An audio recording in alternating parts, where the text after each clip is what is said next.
He's climbing, he's falling, falling.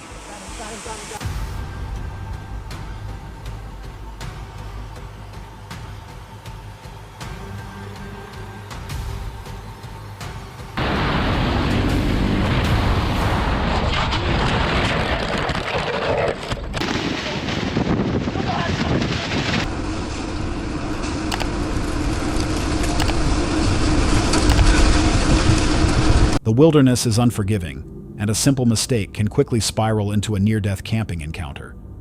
Picture a massive ice wall suddenly collapsing beneath your feet, or a violent river dragging you toward a deadly waterfall.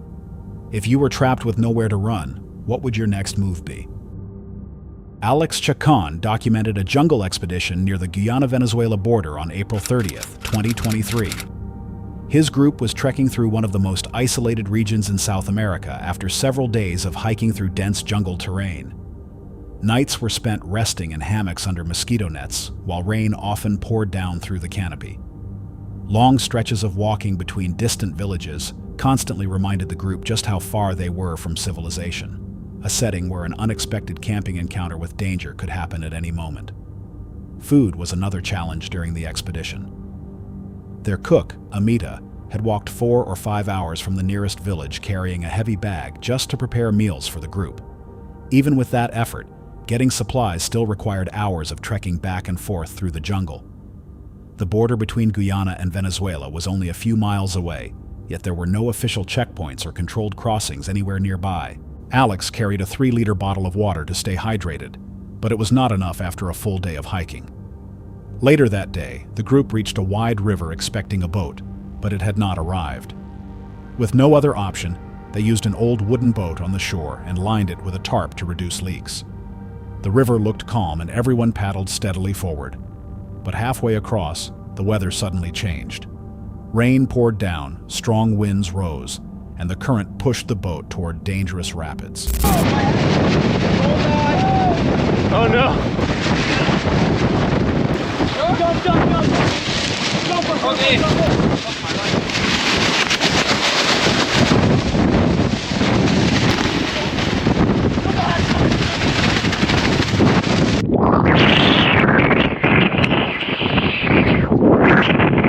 Alex remained calm and focused on steady breathing and balance. He watched how the water moved around him, trying to work with the current.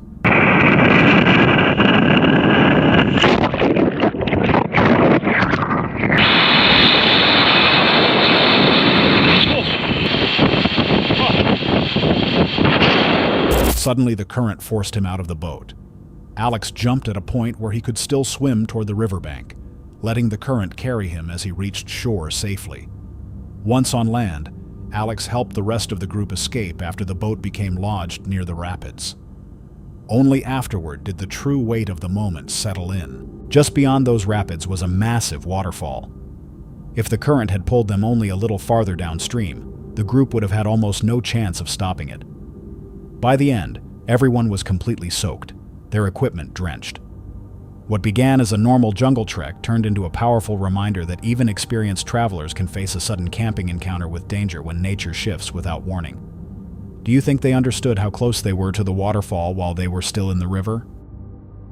Ouray Ice Park sits inside the Uncompahgre Gorge just south of Ouray, Colorado. Every winter, water is sprayed across the canyon walls. The area attracts many visitors who come to camp, hike, and explore the surrounding mountains. The park is often considered one of the safer places to practice ice climbing. But even here, ice can shift, melt, and crack without warning. Kennedy's Gully is one of the more well-known routes inside the park. On the day of the incident, a group of experienced climbers had already reached the top. From their position above, they noticed another climber below slowly making his way upward alone. His movements were steady and controlled, showing the calm rhythm of someone who seemed confident and experienced. But the climbers above noticed something the man could not see. The ice beneath him was weakening quickly.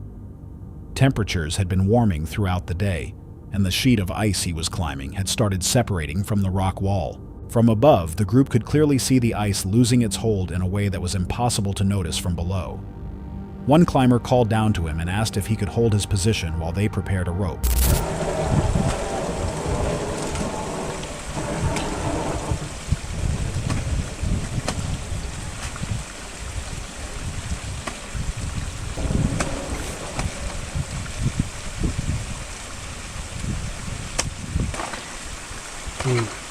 Shit. He's losing us. You want a rope? We're setting up for rappel. Can you hang on? That'd be great. We'd love to do that. He calmly agreed, but the climbers above already understood how serious the situation had become. The urgency in their voices showed they knew what might happen next. What followed became one of the most intense real-time rescues ever captured on camera. The group rushed to set up a rope system. They asked if the climber was stable, and he confirmed that he was. You stable there? There. Yeah. What's that? Do you have something to clip a loop into? I got you set right here. That's not. Hang on a second, dude. Well, I'm clipped in. Put him on belay. Do you have him on belay? Do you have him on belay? Hang on. You're not on play yet, but we're getting there. Communication moved quickly as multiple voices spoke at once. One person called out instructions to secure him on belay, while others worked to finish preparing the system. Everyone understood the ice could collapse at any moment, and if he was not secured when it happened, there would be nothing anyone could do. They managed to lower a rope to him, and he clipped himself into it.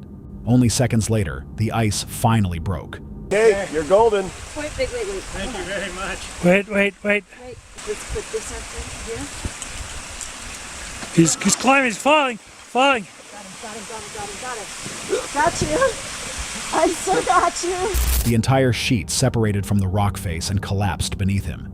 He fell instantly, but almost at the same moment the rope caught him. The belay held. The climber was now suspended from the rope, alive, but still far from completely safe. The group immediately shifted into rescue mode. Someone suggested using a 3-to-1 pulley system to pull him upward more effectively. Got you, babe. Oh, God. There, tell me who was that. You're not going anywhere. So got you. So we're setting up Hold on, I got you. Keep walking up.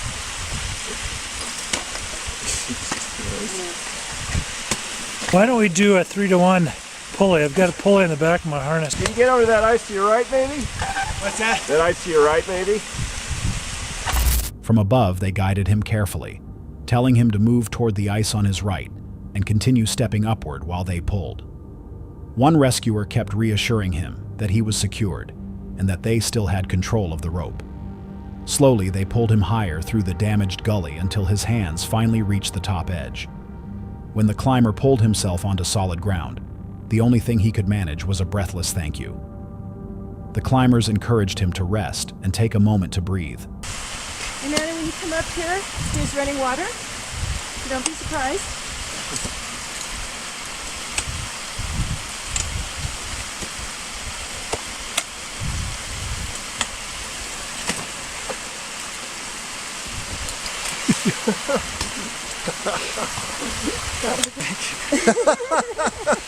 Well, we knew what it was like when we came up this morning. Come on, come up here and rest. I so got you. There's water right there. Take a deep breath when you get here. Come on. They had already noticed the unstable ice conditions earlier that morning, meaning they knew the gully was deteriorating even before the man started climbing. Moments like this feel similar to many camping encounters in the wilderness, where the environment itself suddenly becomes the biggest threat. Do you think the climber realized how close he came to disaster while he was still on that wall? Sakhalin Island lies off the eastern coast of Russia, just north of Japan. Surrounded by the cold waters of the Sea of Okhotsk and the Pacific Ocean, it is one of the most remote and rugged regions in the country. The island is known for dense forests, harsh winters, and one of the largest populations of brown bears in Russia. Many people who travel or work in the region often camp, hike, or explore the wilderness, and encounters with wildlife are not unusual. For the people who live and work on Sakhalin, seeing bears is simply part of daily life. But knowing something exists and truly respecting the danger it brings are two very different things. On a day in June that year, a group of construction workers learned that difference in the worst possible way. The men were builders working as part of a crew stationed at a remote job site. Details about their identities have remained limited, which is common with incidents reported from Russia's isolated regions. What is known is that at least 5 workers were present, along with a dog that stayed with the crew. At some point, the workers noticed something moving near their site. A small bear cub appeared nearby, curious and seemingly unafraid of humans. Instead of backing away, the men reacted the way many people unfortunately do in situations like this. They watched, laughed, and one of them pulled out a phone and started recording. The video begins with what appears to be a playful moment between the cub and the dog. The two run back and forth, chasing each other like it is a harmless game. The workers laugh in the background, clearly entertained by the scene. There is no fear in their voices and no urgency in their reactions. To them, it looks like simple entertainment. Then a second cub appears. Even with 2 cubs nearby, the men still do not react with concern. The dog continues interacting with them while the workers keep watching. But there is one thing about bear cubs that every wildlife expert and anyone familiar with bear country understands. If cubs are nearby, the mother is never far away. And a mother brown bear that believes her cubs are threatened is one of the most dangerous animals in the wild. She does not hesitate and she does not bluff. She attacks and she will continue until the threat is gone. In the final moments of the video, the mother bear suddenly appears behind the 2 cubs. She emerges from the tree line as if she had been watching the entire situation the whole time. One of the workers seems to notice her moving behind them.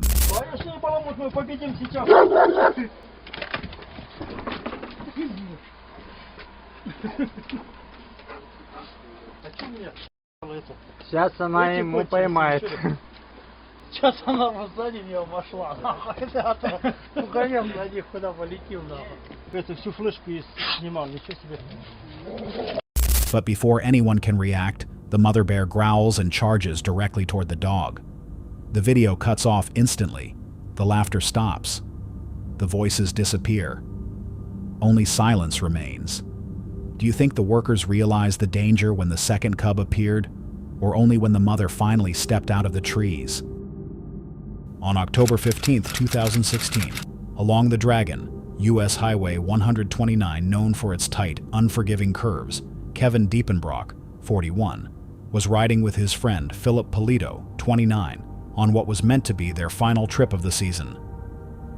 Around 10 a.m., near mile marker 3.5, Philip braked suddenly.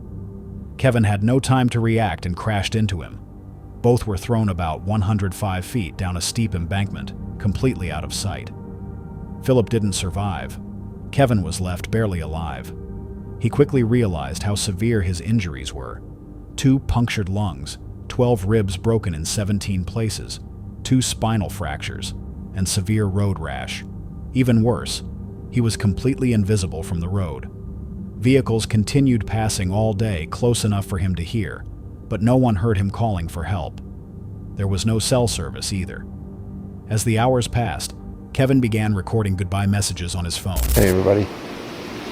That's all I can really say. About 10:30 this morning. Been laying here ever since. Just want to say I love you guys. Sorry it's being stupid. But you know that's what I do. Mom, Dad, love you. Courtney, love you. Kurt and Marnie. Karen, Matt. Love you guys. I think I got a broke sternum, ribs, maybe back.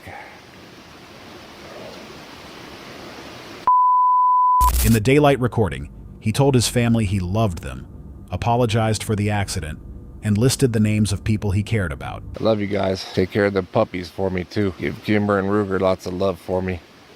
And Rocco, Notch, and Kimber. He even asked whoever might find the phone to take care of his dogs. See you soon. Hey, 7 o'clock. Trying to use my flashlight to wave somebody down. I think I moved. I think I tried getting up. I think I passed out.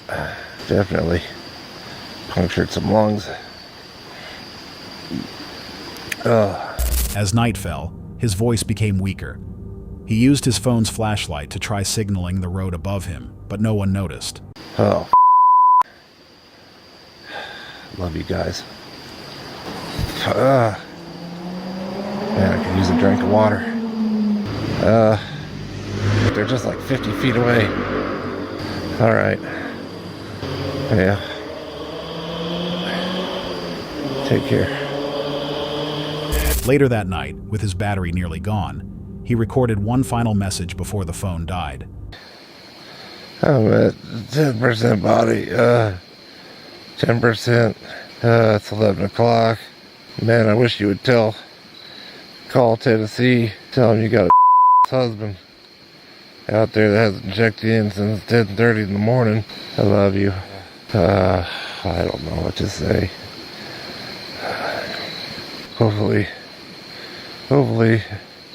be able to sleep and catch a state trooper in the morning. I love you. Good night. Love you. Sweet dreams. Nearly 30 hours after the crash, a woman riding along the Dragon heard his faint voice, leading rescuers to pull him out alive. His survival became a clear near-death camping encounter, where survival was driven by pure willpower. Explore with Aditya JK02 is a YouTube channel focused on high-speed motorcycle rides, daring maneuvers, and intense GoPro point-of-view footage. Many of his viewers also enjoy outdoor travel, camping, and adventure riding, where unexpected camping encounters with danger can happen at any moment. Aditya always emphasized that safety should never be ignored. The description of his January 29, 2019 upload made that message clearer than ever. On that day, Aditya was riding his KTM-RC 390, moving quickly and smoothly as the road opened up ahead of him. The GoPro captured him leaning into turns, building speed while staying in control, showing the entire ride from his perspective. At first, everything seemed perfect.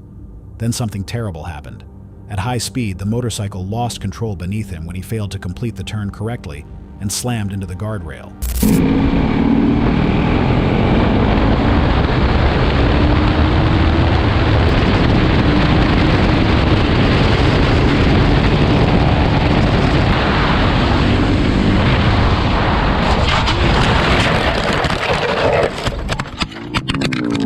The bike skidded across the asphalt, sparks flying as metal scraped against the road and the tires dragged across the pavement. The helmet camera whipped violently, showing just how quickly the crash happened. The helmet absorbed the worst of the impact and helped keep him conscious. In that moment, Aditya realized how close he had come to losing his life. That day became a powerful reminder that protective gear is always necessary. Sometimes the outcome depends on the choices made before the situation even begins. Do you think the result would have been different if he had not been wearing that helmet? Class 5 beater is known for showing whitewater exactly as it is, powerful, unpredictable, and sometimes far more serious than it first appears. On May 19, 2018, one run became a clear example of how quickly conditions can change. That day he felt confident as he entered the river, since the section ahead did not appear extreme. The current was strong but readable, and the features looked technical yet manageable. He studied the water carefully and began moving downstream with steady control. At first, everything went according to plan. Then, he drifted slightly too far to the right. He attempted to move back left, but two rocks blocked the path. With that option gone, the current began guiding him somewhere else. Instead of returning to the main flow, he was pushed toward the river's edge where the water narrowed and disappeared into a dark opening. As the current pulled him in, the real danger finally revealed itself.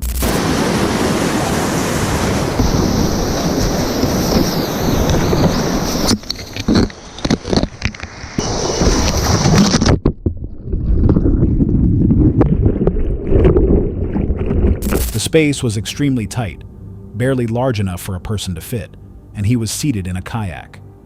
Above him, an ice shelf covered the top, limiting light and reducing the space even further.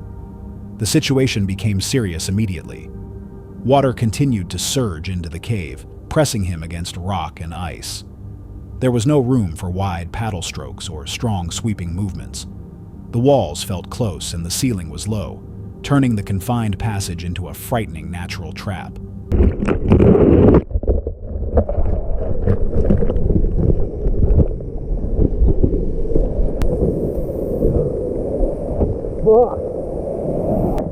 I don't know. Woo.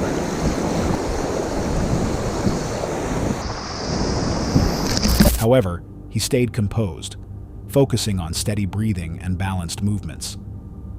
With careful adjustments, he navigated the confined space. Then suddenly the water pushed him out. The intense moment passed quickly, but remained unforgettable.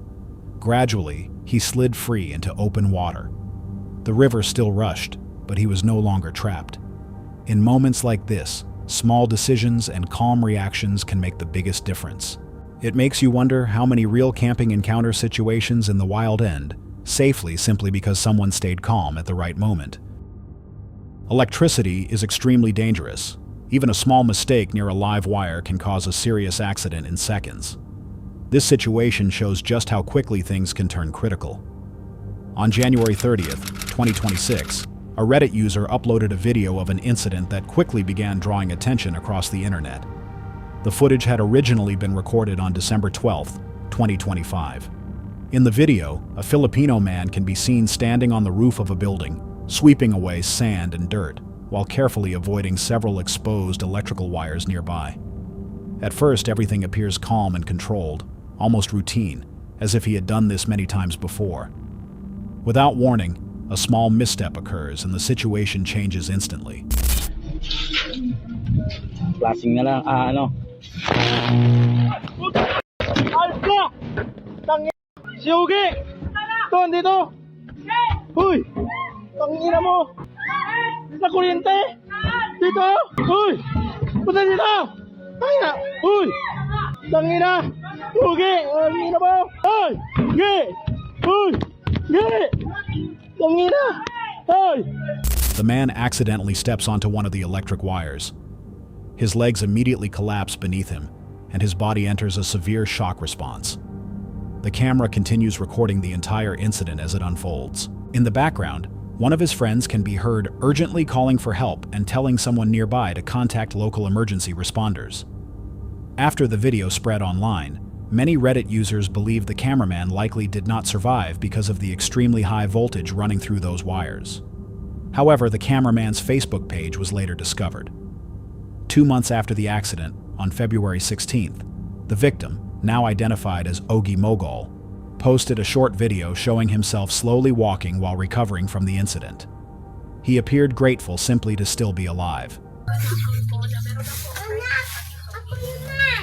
Sabi ni Ogie, Kay, pa, tulog ka na yata.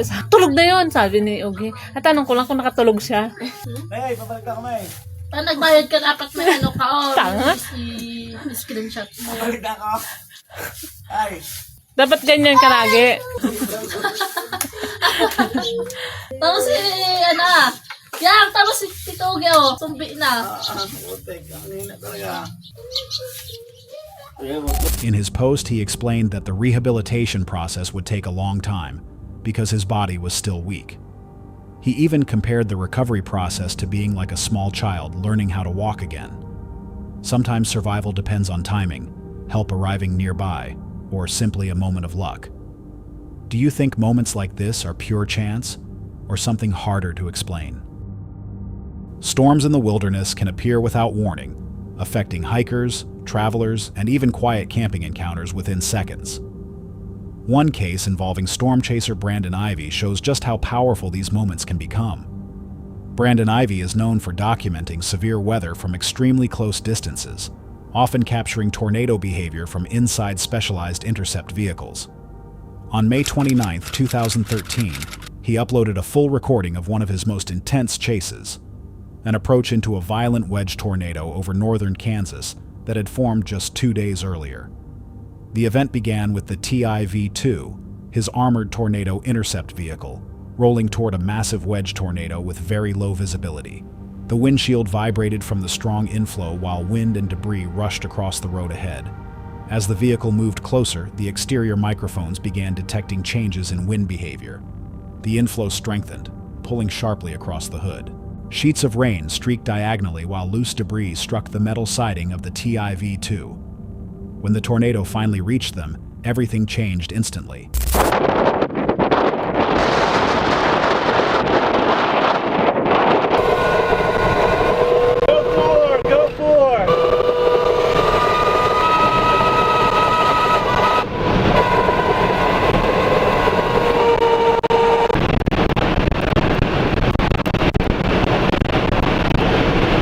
Ears are popping.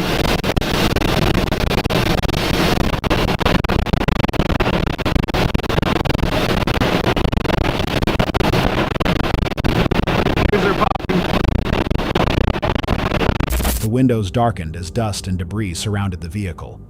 Outside, a constant roar filled the air, metal striking metal, rushing wind, and the deep rumble of the tornado. The TIV-2 was built for moments like this, and now it was being tested. The vehicle rocked back and forth as the wind shifted, showing just how powerful the storm had become. Even with its massive weight, visibility dropped nearly to zero, and each second felt uncertain.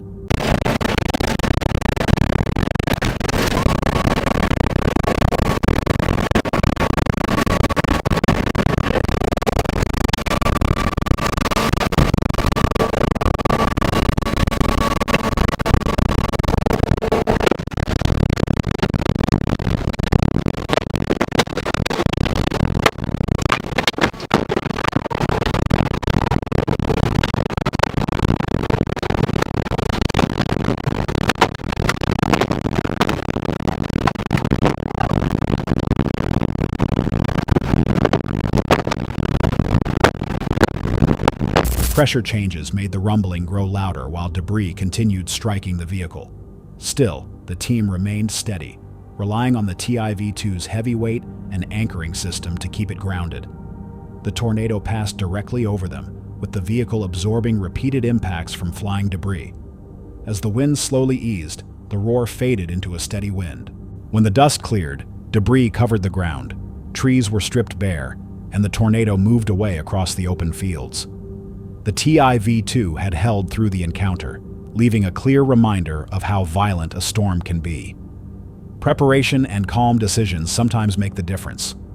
It makes you wonder how many real camping encounters in the wild end safely simply because someone was prepared at the right time.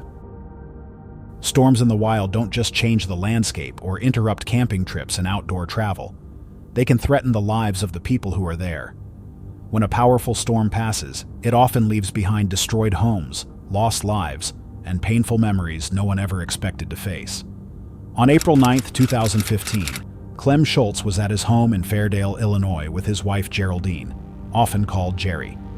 She asked him to come into the kitchen and look outside. When he looked through the window, he saw a massive tornado forming in the distance. At first, it did not appear to be heading toward them, and he believed it might simply pass by without hitting their home. Jerry stayed in the kitchen while Clem ran upstairs to grab several lanterns. From the upstairs window, he decided to record the storm, assuming it would move past their neighborhood without causing damage. What he captured, however, was far more terrifying than expected.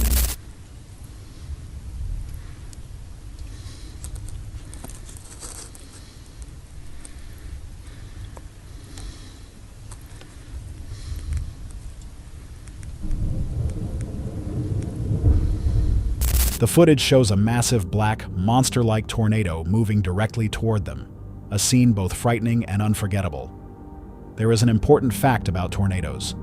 If one appears to be standing still, it is actually moving straight toward you. By the time Clem realized how close it truly was, it was already too late. He later told the Daily Herald that he did not have enough time to return downstairs to the kitchen where his wife was. Going into the cellar, which was barely the size of a furnace, would not have helped either. The rest of the recording captures the tornado making direct impact, striking their home with full force.